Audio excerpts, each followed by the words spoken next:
உங்கள் அனைவருக்கும் அன்பான வணக்கங்க. கொடைக்கானல் விட்டுட்டு எல்லாரும் கிளம்புறாங்க. ரேவதி செம்ம பிளானிங்க. நான் ஏதாவது பண்ணேன், குடிச்சிட்டு வந்து வளர்னேன் அப்படின்னு கேட்க, ஒன்றுமே பண்ணலங்க, நீங்கள் ஒன்றும் பண்ணலை, இப்படி தாங்க நல்லது பயக்கணும் அப்படின்னா பொய் சொல்லலைன்னு வள்ளுவன் சொன்ன மாதிரி அப்படியே மறைச்சிருது. சுரேஷும் அதே மாதிரி மறைக்கிறாங்க. ஆனால் இன்றைக்கி ஒரு சீனு நான் கண்டுபிடிச்சேங்க. இது எப்போவுமே எனக்கு தெரியும் தான். நானும் ஒரு பொண்ணு தான். பொண்ணாக இருந்து பொண்ணை பற்றி தப்பாக பேசுகிறேன்னு நினைக்காதீங்க.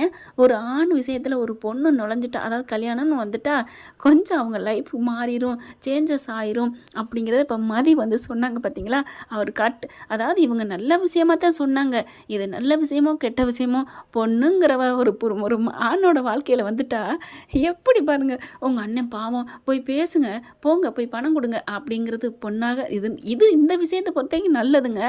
ஆனாலும் கெட்டதாகவும் பெண்கள் எடுத்து சொல்லி, அதாவது புருஷனை கலைச்சி கூட்டிகிட்டு போயிடறாங்க பார்த்தீங்களா. அதை தாங்க நினச்சி பார்த்தேன். இந்த பொம்பளைங்கன்னு வந்துட்டா ஏன்டி இப்படி புருஷங்களை அப்படியே பிரித்து துண்டாக எடுத்துகிட்டு போகிறீங்களே அப்படின்னு இந்த மதியை பற்றி சொல்லுங்கள். பொதுவாக நான் சொல்கிறேன். இப்போ வீட்டுக்கு வர்றாங்க, வர்ற வழியில் இங்கே வண்டி நிப்பாட்டிட்டு போயிடறாங்க இல்லையா நம்ம தங்கராஜ் விட்டு. பாவம் தங்கராஜ் ஏன் பயப்படணும், தங்கச்சி போயிடுச்சு, நான் மன்னிப்பு கேட்டேன், இன்னமும் எத்தனை வருஷம் தான்டா சொல்லிக்கிட்டு இருப்பேன்னு துணி அமைச்சுமா பம்மிக்கிட்டு இருந்தா அப்படித்தான். இப்போ இனிமேல் தங்கராஜ், அதாவது பாக்கியராஜ் சொல்கிறேங்க, சாரிங்க, இப்போ பாக்கியராஜுக்கு பதில் இனிமே நம்ம ஆள் சுரேஷ் தான் எகிரி அடிக்க போகிறாரு தோணுதுங்க, எனக்கு தோணுது. இப்போ அதுக்கான ஆரம்ப புள்ளி தான் கையை மறித்து அண்ணன் பாவம்னு சொன்னதுங்க. இப்போ வந்துட்டு இருக்காங்களா, வரையிலே சுரேஷ் என்ன பண்ணுறாங்க, சரி நம்ம அண்ணன் மட்டும் வண்டியை எடுத்துகிட்டு போகணுமே அப்படின்ட்டு, மாமா நீங்கள் கிளம்புங்க, நாங்கள் இந்த வண்டி எடுத்துகிட்டு வீட்டுக்கு போகிறோம் அப்படிங்கல. ஏன் மாப்பிள்ள, நான் வீட்டுக்கு வந்து விட்டுட்டு போகிறேன் மாப்பிள்ள. தங்கராஜை பொறுத்த வரைக்கும் எல்லா இடத்துலையும் தான் முதன்மையாக இருக்கணும்னு ஆசைப்பட்றாருங்க, அவ்வளோதாங்க. மற்றபடி அவன் ரொம்ப முரடே வில்லெல்லாம் இல்லைங்க.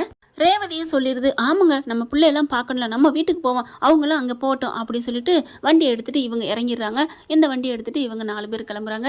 இவங்க மெயினாக கழட்டி விட்டது காரணம் என்ன தெரியுமா, தங்கராஜை பிள்ளைய போய் கூட்டிகிட்டு போகணும்ல, மலர் வீட்டுக்கு அவங்க அம்மா கிட்ட தானே விட்டுட்டு போயிருக்காங்க, அதனால இங்கிட்டு நவுத்தி விட்டுட்டு இவங்க போகிறாங்க. போன கையோட பார்த்தா அம்மா அப்பான்னு சொல்லி கட்டி பிடிச்சிக்கிறதுங்க. 3 நாள் சொல்லிட்டு 2 நாளில் வந்துட்டீங்க அப்படிங்கிற மாதிரி பார்க்குது.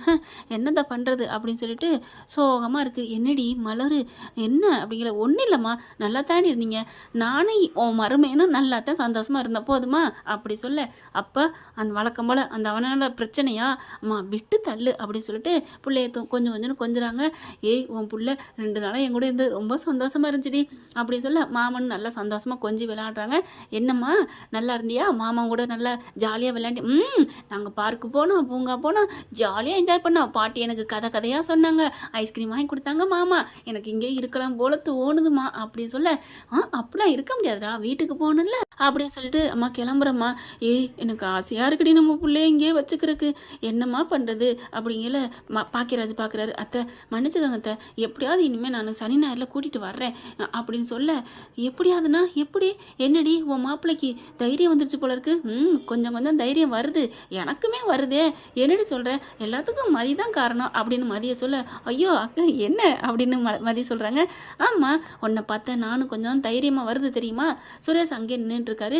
ஏன் தம்பி வராதா அப்படின்னு சொல்ல, அடிச்சிருக்கார்ல உங்கள் பிள்ளைய, அவர் எப்படி இங்கே வருவார் அப்படின்னு சொல்ல, அதுக்கப்புறம் கூப்பிடுங்க அப்படிங்கிற சுரேஷ்கிட்ட போகிறாங்க. மதி வாங்க வீட்டுக்குள்ளே வந்துட்டு இப்படிலாம் நிற்கலாமா அப்படின்னு சொல்ல, இல்லை பிள்ளைய பாப்பா மட்டும் கூப்பிட்டு வர வேண்டியதானே, அங்கே என்ன நமக்கு என்ன வேலை, ஏங்க ஒரு வீட்டுக்கு வந்து மரியாதை இல்லையா, என்னங்க இப்படிலாம் பண்ணுறீங்க, இப்போ நம்ம வீட்டுக்கே தங்கராஜனே வராங்க, அவங்க அப்படியே வீதியிலே போனால் உங்கள் அம்மா மனசு எவ்வளோ பாடுபடும், அதை கொஞ்சமாவது ஃபீல் பண்ணுறீங்களா அப்படின்னு மதி சொன்னோன்னே, ஆமாம்ல அப்படின்னு யோசிக்கிறாங்க.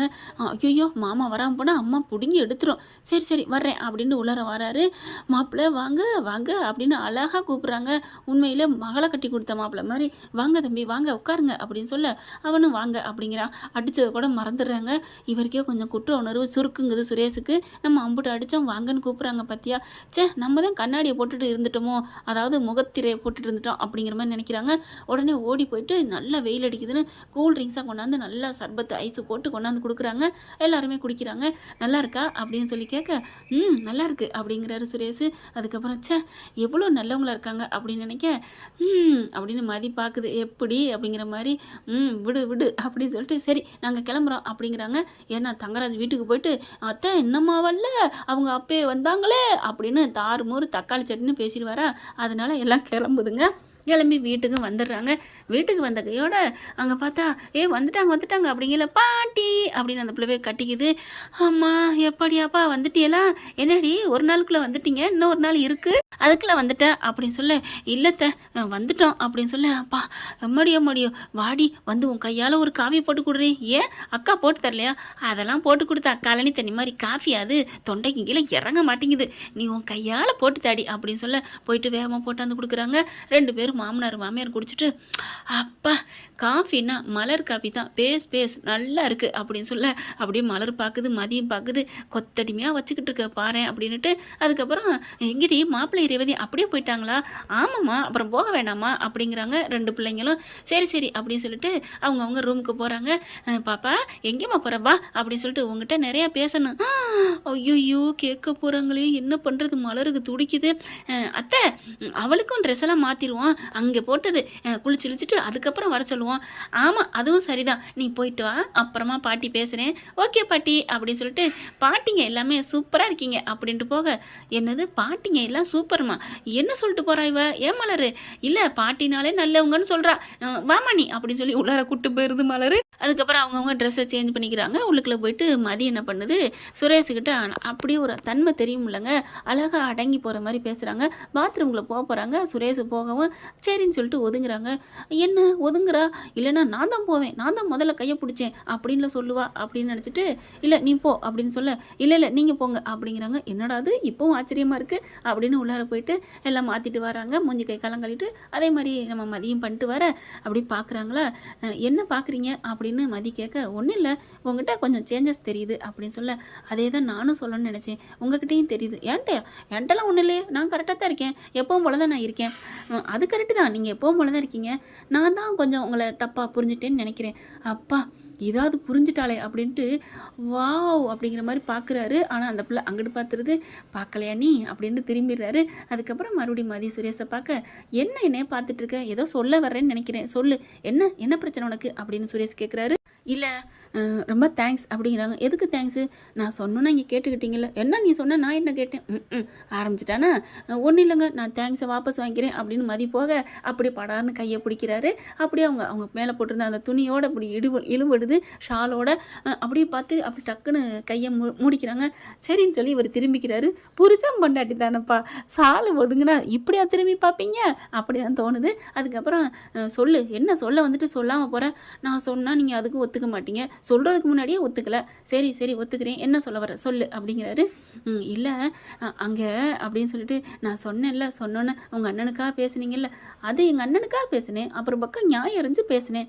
ஓ நீங்கள் இத்தனை நாள் அப்படி தான் நடக்கணும், ஒரு வாட்டி கூட அவர் பக்கம் பேசலைல்ல, உங்கள் மாமாவே எவ்வளோ கோவம் வந்துச்சு, என்ன நீ எதிர்த்து பேசுகிறேன்ட்டு, அப்போ இன்றைக்கி தான் நீங்கள் பேசியிருக்கீங்க, நான் சொன்னதுனால தானே அப்படி சொல்ல, அது என்னமோ உண்மைதான், நல்லதை எடுத்து சொல்ல யாரும் இல்லாத மாதிரி இருந்துச்சு, நீ சொன்ன நல்லதுன்னு தெரிஞ்சிச்சு, நடந்துக்கிட்டேன், ஏன் அது தப்புங்கிறியா, கேட்கக்கூடாதுங்கிறியா அப்படின்னு சுரேஷ் சொல்ல, ஐயோ ஒன்றும் இல்லைங்க விட்டுருங்க அப்படிங்கிறாங்க.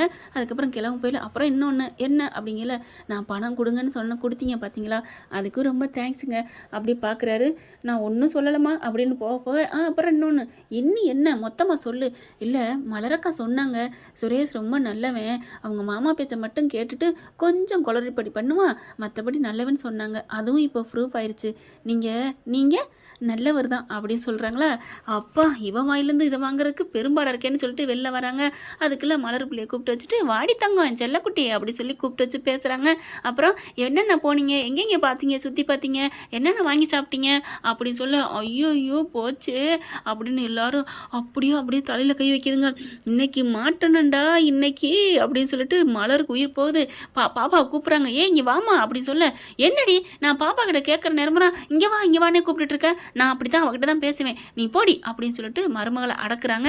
ஓகே ஃப்ரெண்ட், பார்க்கலாம் என்ன நடக்க போகுதுங்கிறது அடுத்த எபிசோடில். இப்படியும் போக வாய்ப்புகள் இருக்குது. இந்த பதிவு உங்களுக்கு பிடிச்சிருந்துச்சுன்னா உங்கள் பொண்ணான கையில் ஒரு லைக்கை போட்டு சப்ஸ்கிரைப் பண்ணிக்கோங்க. நம்ம சேனலுக்கு ஒரு ஆதரவு கொடுங்க அன்பு உறவுகளே. Thank you friend. இந்த வீடியோ உங்களுக்கு பிடிச்சிருந்தா தயவு செய்து லைக் பண்ணுங்க. இன்னும் அப்டேட்ஸ்க்காக சேனலை சப்ஸ்கிரைப் பண்ண மறக்காதீங்க. நம்ம கிட்ட இருக்க எல்லா சேனல்ஸோட லேட்டஸ்ட் வீடியோ அப்டேட்ஸ்க்காக மேல ரைட் சைடுல காட்டுற லிங்கை கிளிக் பண்ணி வாட்ஸ்அப் குரூப்ல ஜாயின் பண்ணுங்க. உங்களிடம் விடைபெறுவது நான் உங்கள் மெஹர்.